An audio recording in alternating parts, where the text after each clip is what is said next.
దుబాయ్లో ఉంటే ఏమొచ్చింది అన్నారు. ఒక నెల రోజులకి గోధుమ పిడిచి పంపించాలని చెప్పారు. అది కూడా నేను వస్తున్నాను చూస్తే కప్పు మనం కొట్టాలి. అదే అయింది అక్కడ. ఆయన కప్పు కొట్టాడు. వెళ్ళిపోతున్నది రథం. వీళ్ళంతా వెంటబడ్డారు.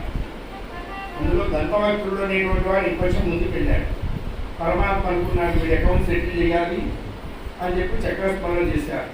వాడి తలకాయ కత్తిరించి దంతవక్రుడు వచ్చేటప్పటికల్లా జరాసంధుడు శిశుపాలుని పట్టుకున్నాడు. ఒత్తుకొమ్మో శిశుపాల ఓదార్పు సుందరి ఒత్తుకొమ్మో శిశుపాల బ్రతికి ఉండిన పిల్లని పడయవచ్చు కళ్యాణంబు కావచ్చు ఆయన బ్రతిపట్టు ఉంటే ఈ పిల్లగాడు ఉంటే ఇంకో పిల్ల వస్తుంది కదా. ఇప్పుడు అనవసరంగా పోవాక ఒక అకౌంట్ అయిపోయింది, సెటిల్ అయిపోయింది, నువ్వు ఊరుకో అని చెప్పి శిశుపాలుని బలవంతంగా జరాసంధుడు ఆపాడు. వాడు రాసుడు యాగంలో పంపించాడు. అప్పుడు పూర్ణావై పూర్ణమితి వసోద్ధార అంటే అక్కడ చేసేసాడు. సరే వీడు చచ్చిపోయినాడు. శిశుపాలు వెనక్కి వచ్చేసరికి పెళ్లి కొడికే వెనక్కి వెళ్తే బావమతి తెచ్చుకండి గీట కాకపోతే వాడే నోటు మూసుకొని వెనక్కి వచ్చాడు కదా. దీని ఆ మాత్రం జ్ఞానం ఉండదు. ఉండలేదు. జ్ఞానం లేని పశువులు మొదటి నుంచి చెప్పుకుంటున్నాం కదా. ఏమైనా సరే పొడుస్తా నడుపుతా సంపుతా కృష్ణుడు నీ దెబ్బతో అయిపోతాడు.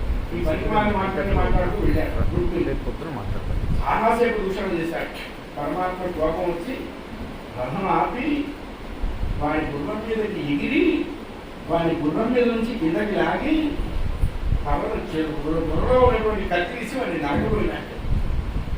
ఇంతకాలంలో ఇప్పుడు కాలం మీద పడ్డారు. అవయ్యా జగదీశ్వర కృష్ణ ప్రాణేశ్వర పగునా ఇది నాటి పగునా నగములకు ఆస్పదము కాదా. అయ్యా నువ్వు అనవసరంగా వాళ్ళు చంపేస్తావు. నేను ఇంకా నీకేం చెందిందాన్ని కాదు. నువ్వు నన్ను తీసుకెళ్ళి కదా అక్కడ చేసుకోవాలి. ఇలాగో నాకేమన్నా ఏదన్నా ఆశ వచ్చి వచ్చిందనుకో మా రెండో వాడికి ఇంకో బుద్ధి ఉంటుంది. వాడు మళ్ళా బయట వెళ్తావు.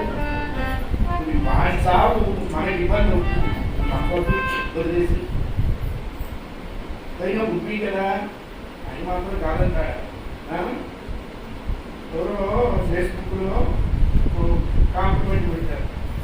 ఇవాళ మా పెళ్లి రోజు అని పెట్టారు. వెంటనే మెసేజ్ పెట్టారు.